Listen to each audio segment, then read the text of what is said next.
All right, so I believe it's Luke 10:18. I saw Satan fall like lightning, and so this Elvis child character has, of course, the lightning bolt, and they're showing you. We know that everything, your enemies are not flesh and blood. Your enemies, if you're a sheep, I mean, this is the Bible is sheep talking to sheep, or the Holy Spirit talking to sheep through sheep.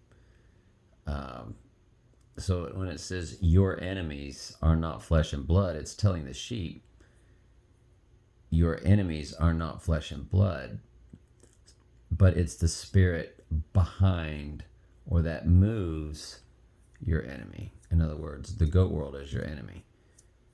Fellow sheep are never your enemy. So, when Jesus looked at the scribes and Pharisees and he said, "Ye are of your father the devil," it's because that's the spirit world they were handed over to. So then they have these specialized well, let me try to bring this down. There we go. So you can see the spirit entering Elvis, and they did not hide this.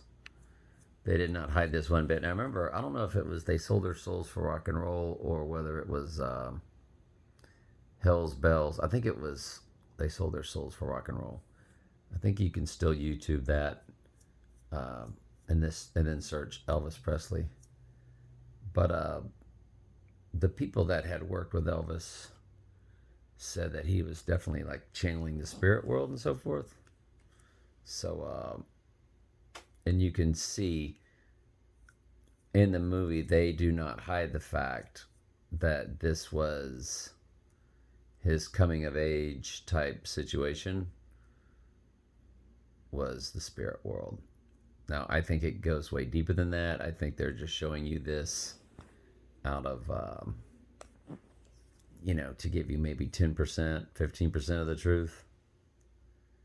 But there he is in one of these quote unquote churches. Still, you notice they've got the lightning bolt on his chest. They've got him in the Jesus pose. And this is all sort of, earlier they were really, a twin. So again, your twin towers, the twin Trumps. Elvis had allegedly, I mean, these are all stories, he had a twin that died at birth. So, anyway, fascinating.